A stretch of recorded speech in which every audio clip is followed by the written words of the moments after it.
Olha, em busca de um nome para o novo Ministério Extraordinário da Segurança Pública e também falando sobre a intervenção no Rio, o presidente Michel Temer vem consultando aliados, conselheiros e advogados da confiança dele para escolher o indicado. E ontem, um dos ministros do Supremo, Alexandre de Moraes, ele também se reuniu com o presidente Michel Temer. O ministro está conosco aqui no Jornal da Manhã. Ministro Alexandre de Moraes, bom dia, obrigado pela gentileza. Bom dia, é um prazer novamente falar com vocês da Jovem Pan. Prazer é nosso. Eu começo perguntando sobre a intervenção. O senhor é um constitucionalista, um homem do direito. Alguns advogados que nós estamos ouvindo nas últimas horas falam que a intervenção é ilegal, que inclusive o presidente não poderia indicar um militar para comandar essa intervenção. O que o senhor acha sobre isso? A intervenção federal é sempre uma excepcionalidade, a Constituição estabelece quais os requisitos e, a partir disso, a amplitude da intervenção, o prazo da intervenção, as finalidades e o interventor são de indicação do presidente da República, do chefe do Executivo. A legalidade disso é controlada pelo Congresso Nacional, e o Congresso Nacional aprovou o decreto interventivo e eventual desvio de finalidade pode eventualmente chegar ao Supremo Tribunal Federal. Mas não há nenhum impedimento constitucional na nomeação de um militar para ser o interventor. Não há, a Constituição não faz essa diferenciação. É diferente a previsão do militar que não pode exercer um cargo público civil, não pode ser, por exemplo, ministro estando na ativa, da nomeação excepcionalíssima da Constituição para interventor.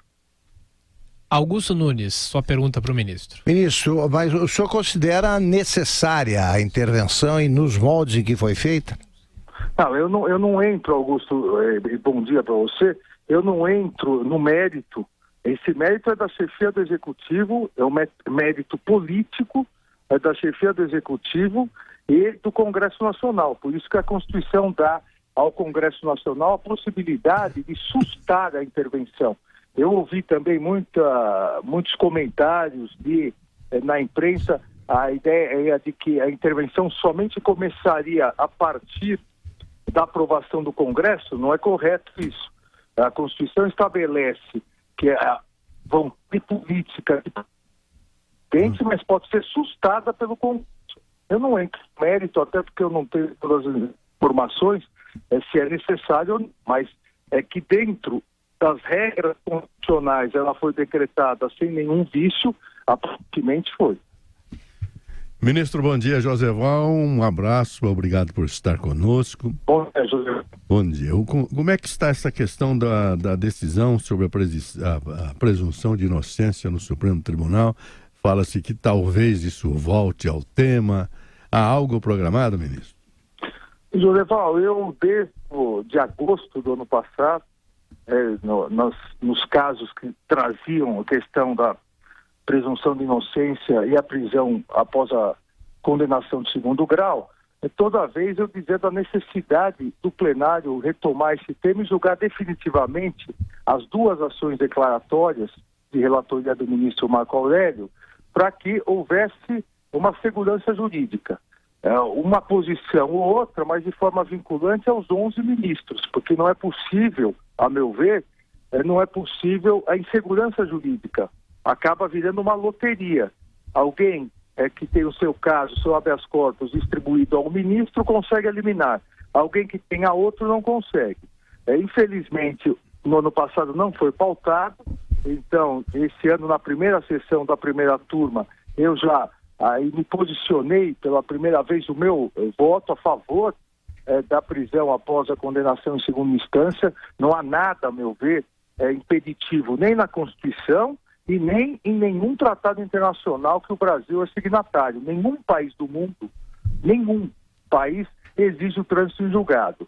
Agora, há duas ações declaratórias já liberadas pelo ministro Marco Aurélio desde novembro para serem pautadas.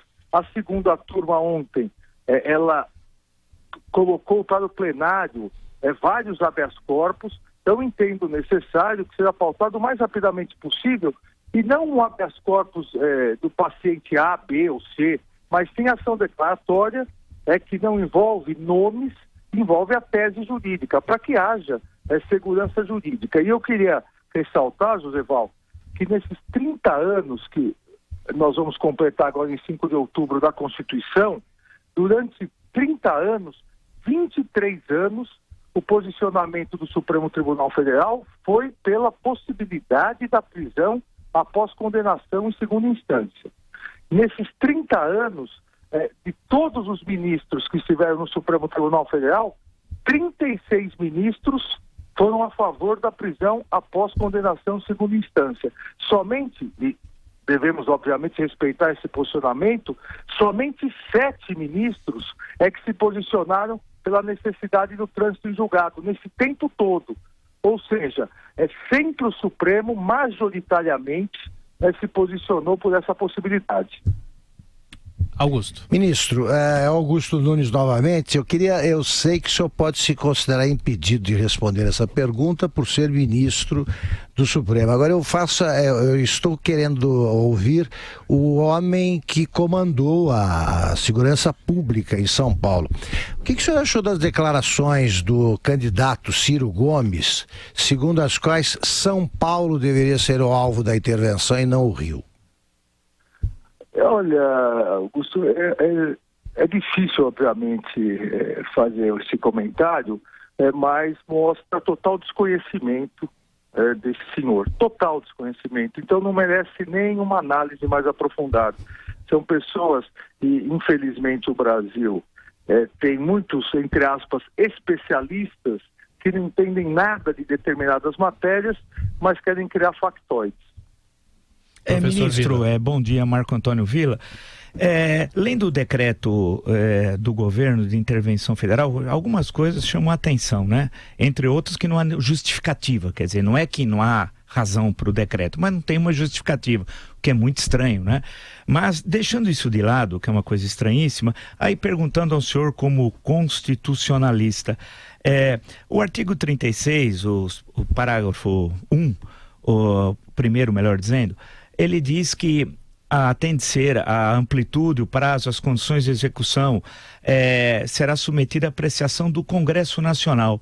Estranhamente, quando fala, nós temos no Legislativo, só para lembrar o nosso ouvinte, ministro, evidentemente o senhor sabe, nós temos a Câmara dos Deputados, o Senado Federal e o Congresso Nacional, né? Temos... Por que não foi apreciado numa sessão conjunta do Congresso Nacional, tendo em vista que a Constituição não fala a apreciação de cada uma das duas casas? Vila, bom dia, é um prazer também estar falando novamente com você.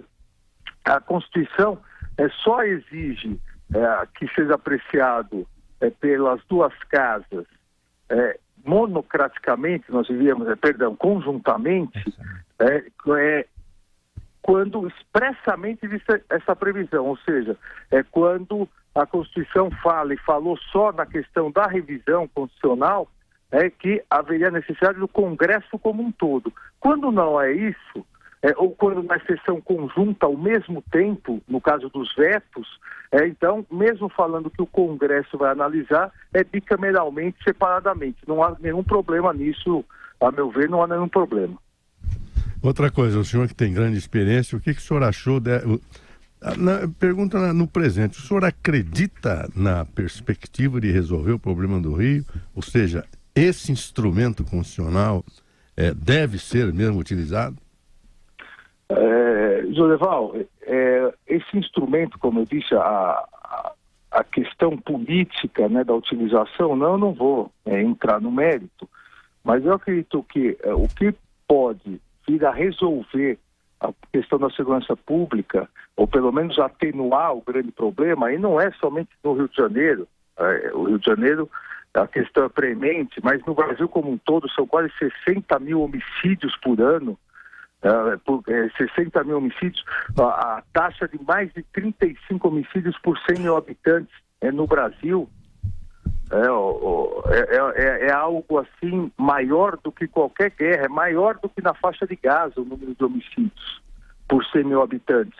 É um plano a longo prazo. Eu, enquanto ministro da Justiça, secretário e depois ministro, nós havíamos estabelecido com a equipe um plano que nós tínhamos começado já desde novembro de 2016, a implantação de 5 núcleos de inteligência nos estados de fronteira, 3 em estados de fronteira, Mato Grosso do Sul e Paraná, e 2, São Paulo, Rio de Janeiro, exatamente para verificar de forma conjunta essa ideia de tráfico de drogas e tráfico de armas. O Brasil não fabrica as armas pesadas que utiliza, e o Brasil não é um grande produtor nem de maconha, pouquíssima maconha produzida no Brasil, muito menos de cocaína. E hoje o Brasil é o segundo maior consumidor de cocaína do mundo e o primeiro consumidor de crack do mundo. Isso se combate com inteligência, infraestrutura e dinheiro. Enquanto não houver um fundo nacional de segurança real, com dinheiro aplicado para a segurança, para a inteligência e para a formação policial, nós podemos ter medidas emergenciais, mas que não vão resolver. São medidas que podem ser necessárias no momento A, B ou C, mas nós temos que trabalhar a médio e longo prazo. Vejam vocês se é possível. Alguns estados do Nordeste, e eu estive enquanto ministro da Justiça, que não faziam concurso para a Polícia Militar há 13, há 15 anos. Veja, a segurança pública possa melhorar se não for tratado como prioridade.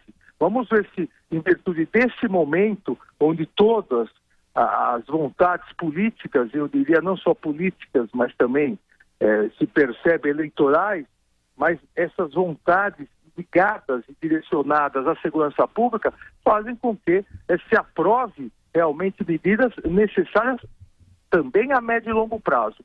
Senão, obviamente, nós podemos ter uma melhora momentânea, mas isso vai acabar assim que se encerrar a intervenção. Ministro do Supremo Tribunal Federal, Alexandre de Moraes. Mais uma vez, muito obrigado pela entrevista ao Jornal da Manhã da Jovem Pan. Um abraço ao senhor. Um abraço a todos vocês e aos seus ouvintes. Muito obrigado.